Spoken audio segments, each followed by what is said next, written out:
E aí pessoal, tudo bem com vocês? Giovanni por aqui. E no vídeo de hoje a gente vai continuar com a nossa série de controle de processos. A gente já viu como identificar sistemas de primeira e de segunda ordem e quais são as características principais desses sistemas. Também a composição de sinais através de outros sinais mais simples. E finalmente começamos a entender um pouco como funcionam as interações entre funções de transferência de um sistema. Na aula passada, a gente tinha duas funções de transferência de primeira ordem que acabavam ficando em série, em um caso específico do sistema. Nessa situação, a gente acabava surgindo com uma função de transferência de segunda ordem que relacionava aquelas variáveis. E isso pode acontecer para ordens superiores também. Três funções de transferência de primeira ordem em série podem gerar uma função de transferência de terceira ordem. Ou uma de primeira ordem em série com uma de segunda ordem também geraria uma de terceira ordem, e assim por diante. Por causa disso, depois que a gente estuda os sistemas de primeira e de segunda ordem, não faz mais tanto sentido a gente ficar estudando separadamente cada uma das ordens superiores, terceira, quarta, quinta e assim por diante. Em vez disso, a gente parte para uma análise de interação do sistema, criando um diagrama, que a gente vai chamar de diagrama de blocos, que vai ajudar a gente a relacionar cada uma das saídas com cada uma das entradas do nosso sistema. E aí, quando eu falo de saídas e entradas, estou falando, no caso das entradas, seriam as variáveis manipuladas, ou as perturbações, e as saídas seriam as nossas variáveis controladas. Quando a gente tem um sistema dinâmico, as interações que existem entre as variáveis dentro dele, dependendo do tipo de sistema que a gente estiver tratando, podem ficar muito complicadas. Então, a gente pode até intuitivamente entender como as variáveis vão se relacionar entre si. É um jogo de causa e efeito entre as variáveis. Só que ainda assim, quando existem muitas variáveis funcionando ao mesmo tempo, se torna bastante confuso visualizar isso. Por isso que a gente tem o diagrama de blocos. Ele é um esquema que ajuda a gente a enxergar os caminhos. É como um grande fluxograma do nosso sistema. A gente vai então construir o diagrama de blocos desse sistema. A gente tem duas razões de entrada, Q0 e Q1, sendo que Q0 tem diluído nela um pouco de uma espécie A, numa concentração CA0. Q1 é o que a gente chama de uma vazão de solvente puro. Ela não tem nada da espécie A, ela é só diluente, ela só vai servir para diluir a vazão de ar dentro desse tanque. Na saída, nós vamos ter uma vazão Q2, que vai depender da altura na forma de uma função raiz e de uma constante K. Vamos ter uma concentração de saída Ca, que vai ser a mesma do tanque, porque a gente vai estar considerando aqui a hipótese de mistura perfeita. E aí, o volume do líquido no tanque é igual à área transversal do tanque e a altura do tanque, Hzinho, que vai variar de acordo com o balanço de massa. A partir de agora, a gente precisa pensar quem vão ser nossas entradas e nossas saídas do nosso sistema. Nossas entradas são Q0, CA0 e Q1. Só que dessas três, apenas Q0 e Q1 a gente consegue manipular diretamente, talvez, por exemplo, utilizando uma válvula. Por causa disso, nós vamos considerar CA0 constante nesse problema, apesar de que, se a gente fosse fazer uma análise super criteriosa, a gente também poderia considerar que CA0 varia no tempo. Já as saídas são os termos que são descritos pelas equações diferenciais. Nesse caso, vão ser a altura h do tanque e a concentração de saída Ca. A gente pode então escrever o modelo desse sistema. Partindo do balanço de massa global, podemos chegar nessa equação que diz que dH/dt é igual a Q0 sobre A mais Q1 menos K raiz de H sobre A. Se você tiver alguma dúvida em como chegar nesse resultado, peço que você olhe os dois vídeos anteriores onde eu já demonstrei essa equação. Depois a gente pode escrever o balanço específico para o componente A em termos de mol, e aí nós queremos que a variação do número de mols de A é igual ao número de mols que entra de A menos o número de mols que sai de A no nosso sistema. Eu posso expandir o número de mols de A em A em V vezes Ca, que seria o volume vezes a concentração de A. Na entrada, a gente teria a vazão volumétrica Q0 vezes Ca0, e na saída teríamos menos K raiz de H vezes Ca, que seria a concentração de saída de A. A gente consegue expandir ainda mais escrevendo o volume como a área transversal vezes a altura do tanque. Nesse caso, a gente pode tirar a área de dentro do diferencial, porque ela vai ser constante. Só que a gente não pode tirar a altura de dentro do diferencial, porque nós já vimos que a altura varia com o tempo. Eu posso dividir a equação inteira pela área A, e aí eu aplico a regra do produto para derivadas. Então, a minha derivada de HCA vai ficar h dCA dt mais CA dH dt. E aí, do lado direito da equação, vamos ter Q0 CA0 sobre A menos K raiz de H CA sobre A. Eu posso, então, passar o termo CA dH dt, subtraindo do lado direito da equação, e eu posso substituir dH dt pelo que eu já sei que dH dt representa, que é Q0 sobre A mais Q1 sobre A menos K raiz de H sobre A. A gente pode, então, expandir o termo CA dH dt, e aí vejam que a gente pode cancelar esses dois termos aqui. Depois eu posso dividir tudo pela altura h, e aí ficaremos com essa equação. E agora a gente vai ter essas duas equações diferenciais como sendo o nosso modelo não linear. Se a gente olhar nosso sistema, vamos ter dois valores constantes, que vai ser a área e a constante k, duas variáveis que a gente quer controlar, h e ca, e três variáveis que podemos manipular, que seriam as entradas Q0, Q1 e CA0. Como eu já tinha falado antes, dessas três, apenas Q0 e Q1 a gente pode manipular diretamente utilizando uma válvula. Então a gente vai considerar CA0 constante nessa análise.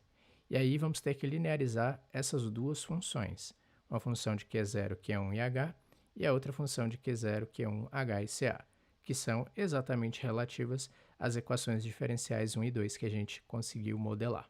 Só lembrando que para a gente chamar o lado direito da equação dessa função f, que pode ser linearizada, não pode ter mais nada do lado esquerdo além do termo diferencial. Ou seja, qualquer coisa que estiver dividindo, multiplicando, somando ou subtraindo do lado esquerdo da equação, a gente precisa passar para o lado direito e deixar do lado esquerdo apenas o termo diferencial.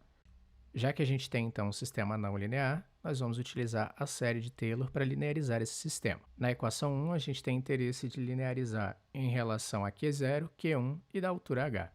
A função calculada em cima do estado estacionário vai ser sempre igual a zero. A derivada em relação a Q0 e a Q1 é igual a 1 sobre A.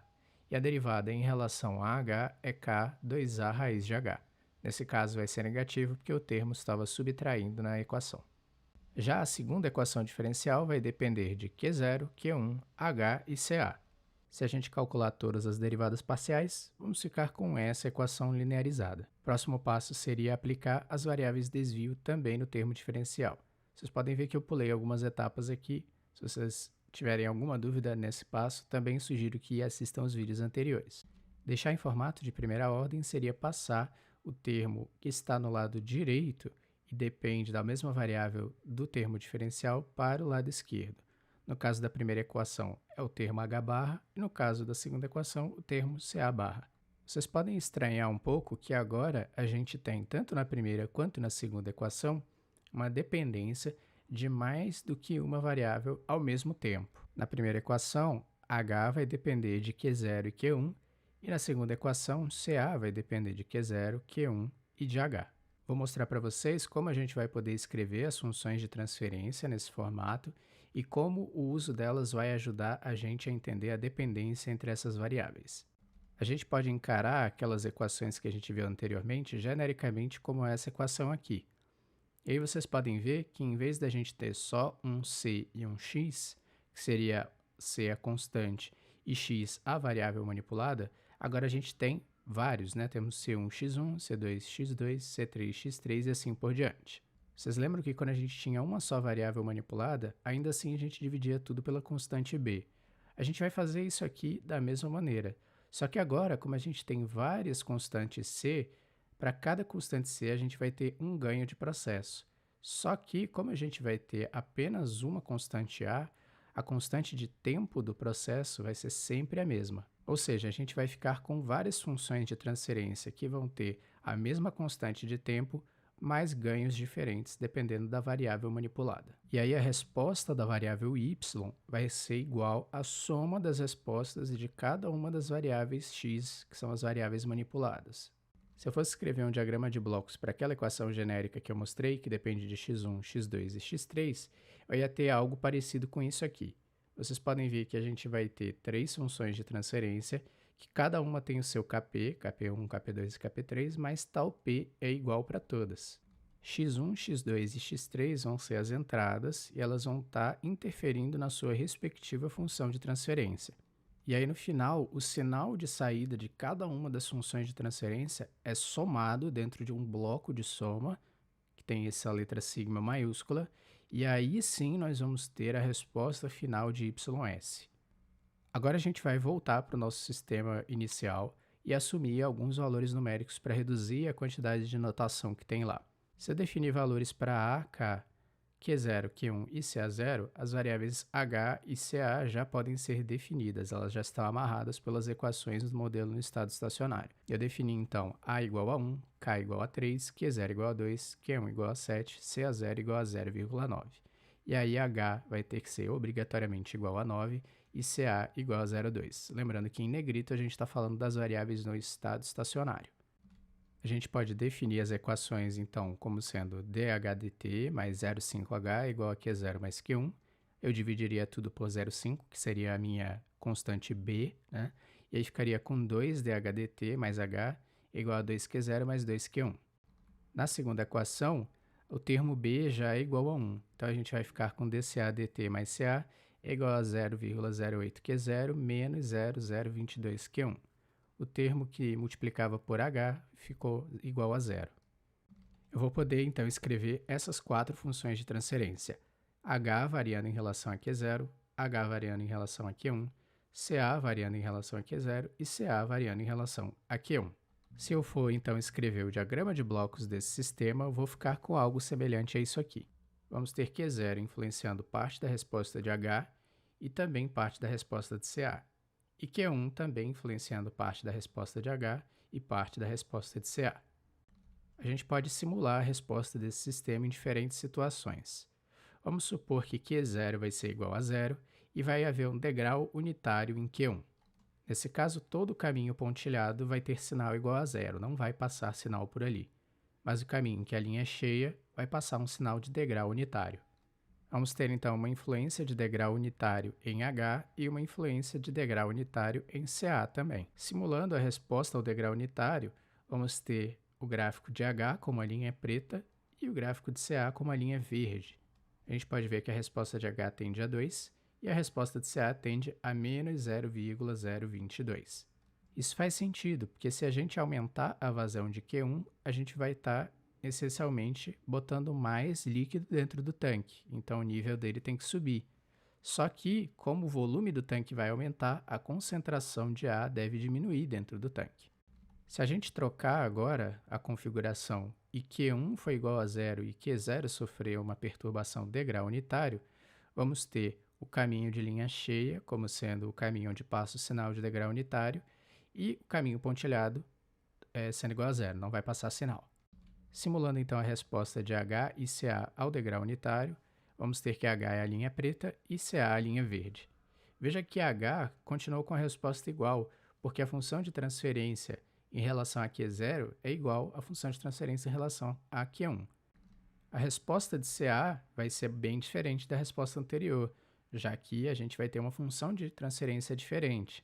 Lembrem-se que Q0 tem uma certa concentração CA0 do nosso componente A. Então, aumentar a vazão de Q0 é essencialmente jogar mais componente A dentro do tanque, o que deve fazer com que sua concentração aumente. Só que ela não vai aumentar na mesma proporção, porque ao mesmo tempo, aumentar Q0 é aumentar o nível do tanque. E aumentar o nível do tanque é essencialmente aumentar o volume do tanque, que tem o efeito de diluir a concentração de ar. Então a gente tem praticamente duas forças opostas atuando ao mesmo tempo. Se a gente tivesse uma perturbação de grau unitário tanto em Q1 quanto em Q0, a gente ia ter o sistema todo funcionando ao mesmo tempo. E aí ia haver interação de Q0 e de Q1 tanto em H quanto em CA.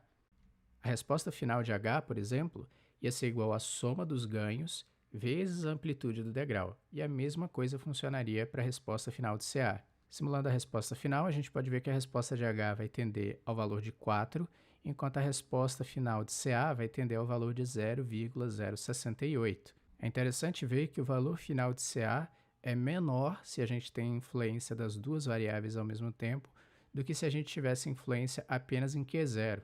A gente pode ver então como os diagramas de blocos são importantes. Eles ajudam a organizar o nosso sistema, a gente consegue entender de forma mais intuitiva o caminho dos sinais e consegue isolar cada um dos sinais e a influência deles no sistema. Quando a gente for ver o algoritmo PID linear, que é o algoritmo que eu vou utilizar para controlar esses processos químicos, Vamos ver que a aplicação e a análise dele a gente faz através do diagrama de blocos.